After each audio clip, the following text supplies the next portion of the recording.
don't like to sit still for too long. Me either. No. So busy real estate agent, busy mortgage lender, loan officer. Things are picking up. Yeah. You want to introduce yourself? I'm Kathy Von Brumson with Neighborhood Mortgage, and I love to help people qualify for loans so they can buy houses. She said Neighborhood Mortgage. Isn't that a cool name for a mortgage company? I'm Deborah Morton with Clario Real Estate, and we got a lot of cameras happening here. My goal is to create a clear path to real estate success for you, and you. So what's been happening? You've been busy. You've been running around? Yes. So what's happening in the market right now is we are working probably 7 times harder than we did a year ago to help people buy homes.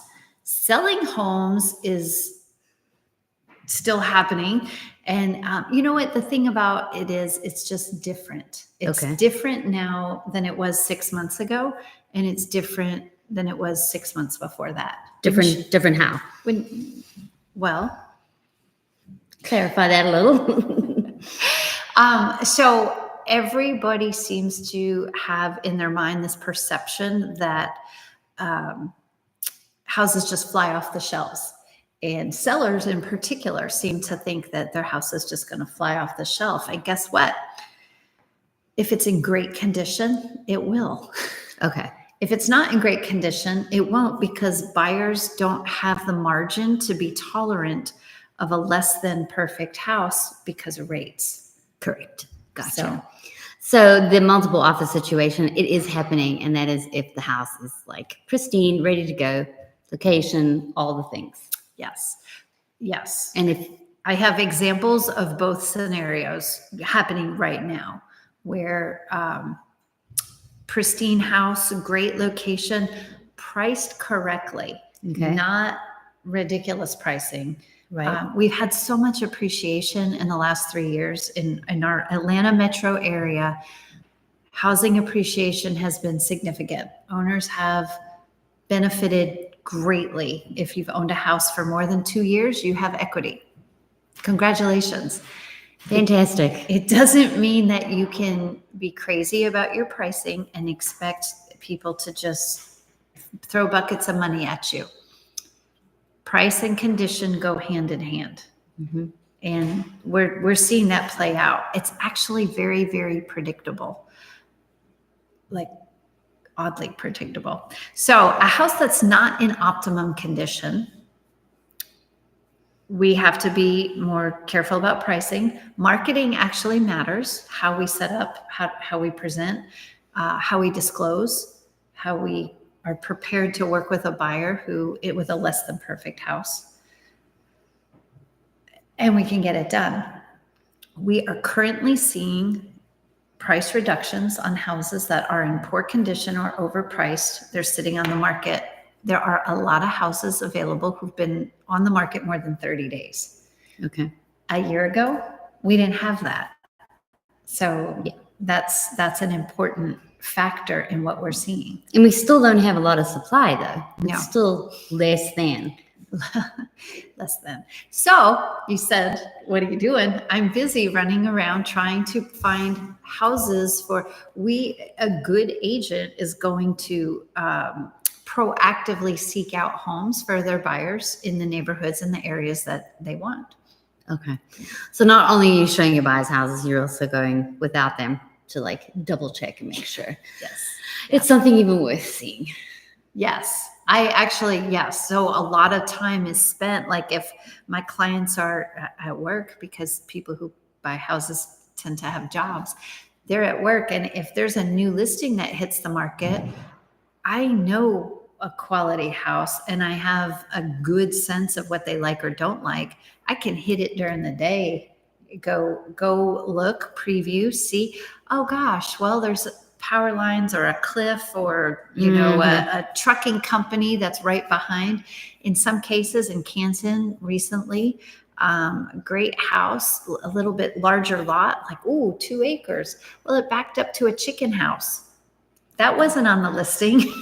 So Right. I saved my clients a lot of time by doing that in advance. And pictures, you know, I mean, it's obviously you're going to set the house up to look good. You're going to get good pictures. Sometimes the house doesn't look like the pictures. Sometimes, Just saying. once in a while.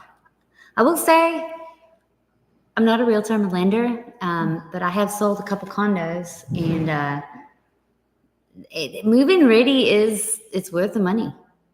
If you fresh coat of paint, real clean, get some great curtains, just it makes a huge difference. Or no curtains. Or no curtains, or blinds, whatever you prefer, you know, or blinds and curtains. So when you were looking, you bought and sold, move-in ready. What does that look like to you? Because I think that's a question we get a lot from people. What exactly is move-in ready?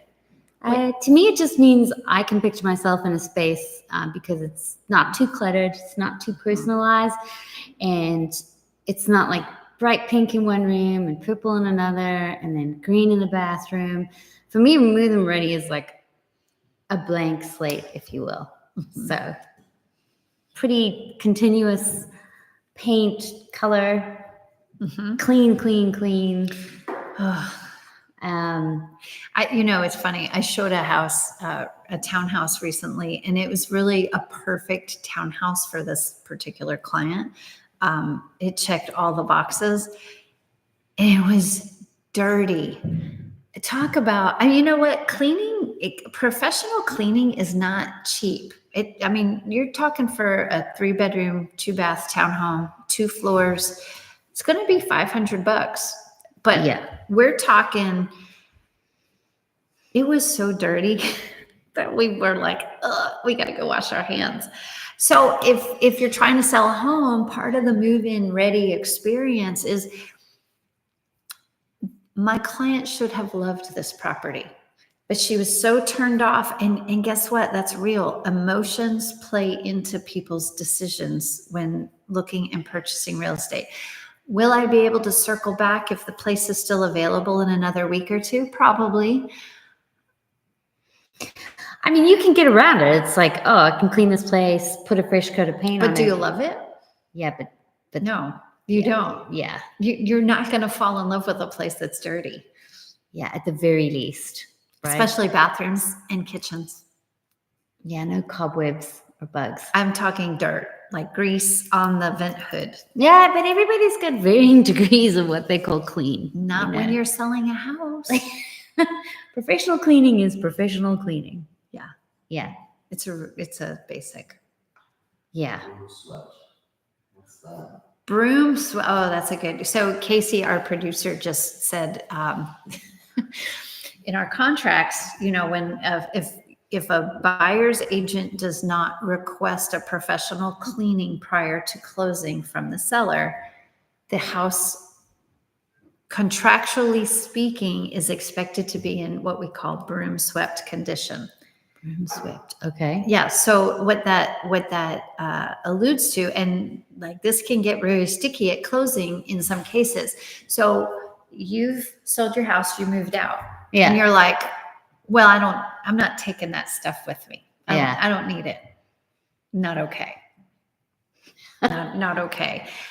My client expects to be able to move into that house, and if they choose to get professional cleaning, fine. But carpets vacuumed, cabinets wiped out, toilets clean. Mm-hmm. At least take your stuff, and all your stuff. All your stuff. Can't leave like an old car in the driveway. No, you can't. You can go on and on and on. Yeah, there's some really disgusting things that we've seen, and we keep a beautiful smile on our face, and we say, "We'll take care of that." I have good relationship with junk haul-off companies. Yeah. Junk Lugger. Shout out to Junk Lugger right now. They're amazing. Do they work quickly? Yeah. But you got to pay, right? It's not, Well, yeah. Okay. Yeah. Do your work. What about appliances? What appliances are supposed to stay?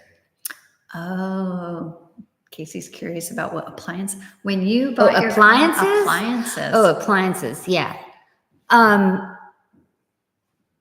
The 2 condos that I bought I had the appliances written into the contract, and then new construction. Oh, you were smart enough to clarify in writing in the I contract. had a really good realtor. So,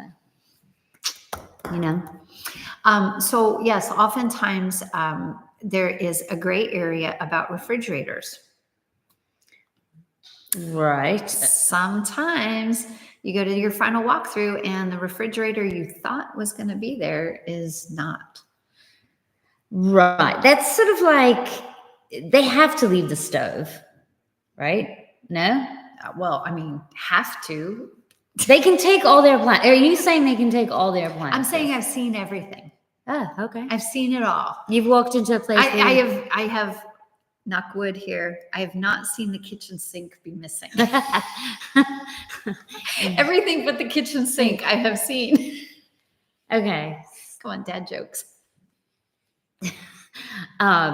Okay. Yeah. The habitual buyers were like, this was Yes. not. So that one thing that you would want to know is things like appliances need to be stated in the contract, and clarity. If there's 2 refrigerators, one in the garage and one in the kitchen, when you look at the house, Yeah. you need clarity when they say they're leaving a refrigerator. Which refrigerator? Specificity in the contract makes a Okay. good contract. And good contracts are like fences. Good fences make good neighbors. Good contracts with lots of clarity make smooth transactions. Good verbiage. Right. Good verbiage. You have to know how to write Solid that verbiage. verbiage. So from a lender perspective, so when we have a client, Yeah, that doesn't affect the lending process. doesn't full table in lieu of fixing something. No lending issues. I feel like I'm walking on a very gray line right now because I know there are things that happen outside of the actual That you will never hear hear about. about.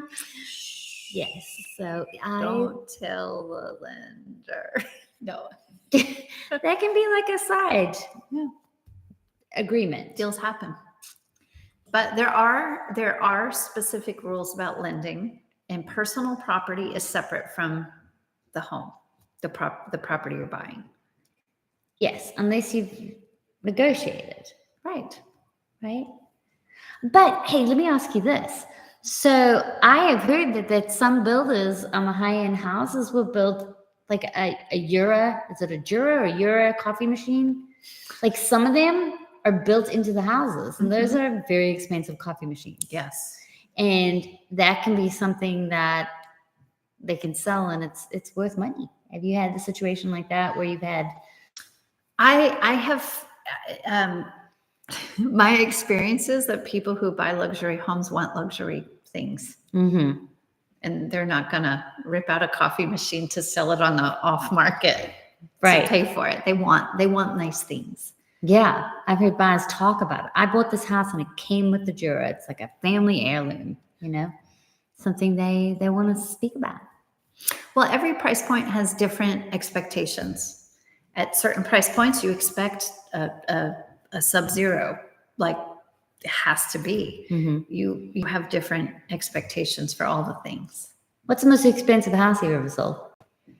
2 points in Atlanta. I mean, we have separate. I'm going to answer that in a second. But did you hear there was recently the highest price home ever sold? Was it 47 million, 42 million? It was crazy. We just had a crazy high record-setting sale here in Atlanta. I read it in the Atlanta Business Chronicles. I didn't look it up because I was like, wow, that was good. But I'm trying to think the 2 to 5 million mark is a luxury price point in Atlanta. And the variances are great. There are $10 million homes. 46.8. 46.8. So I was right. $47 million home. One in Buckhead's at the street at 19.8, right around the corner from Yeah, here. right from where we are here in Buckhead, 19.8 was a record setter. So there's a lot of things happening. Chipper Jones, Mm-hmm. you know, I'm a baseball fan. Got it. He just sold a home in he just swapped homes, had a really nice I like Chipper. I'm an old school Braves fan. Is he still? He's not playing. No, Okay. he's I was gonna say. old school, like old school baseball. So you are baseball, soccer, football, Real Yes. football, like American football. all the sports. Yeah, basketball. Basketball, So truly, I admire people who play tennis, right? but I don't play. I just Golf. got I like golf. I like it all. I like, you know what I like? People who are excellent at what they do.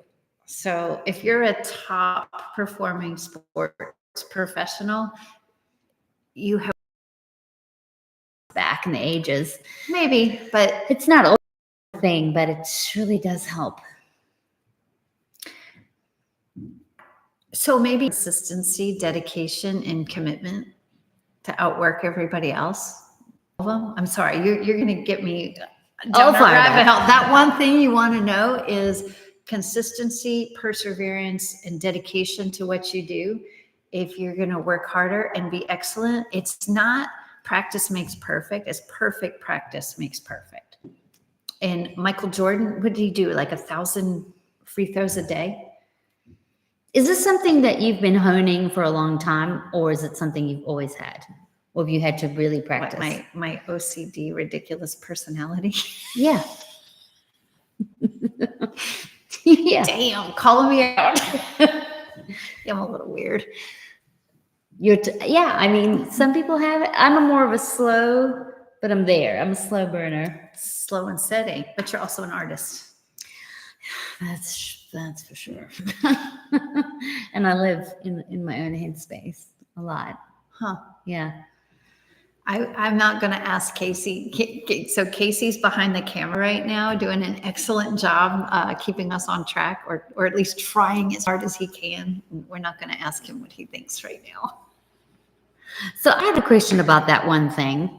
Yes. So I just, randomly had an idea. We were talking about soccer, Mercedes-Benz and all that. And I was like, well, the World Cup is coming. We talked about that. Mm-hmm. So what if I decided, I'm going to buy a little piece of land close to the stadium and then get a builder and build it really allow.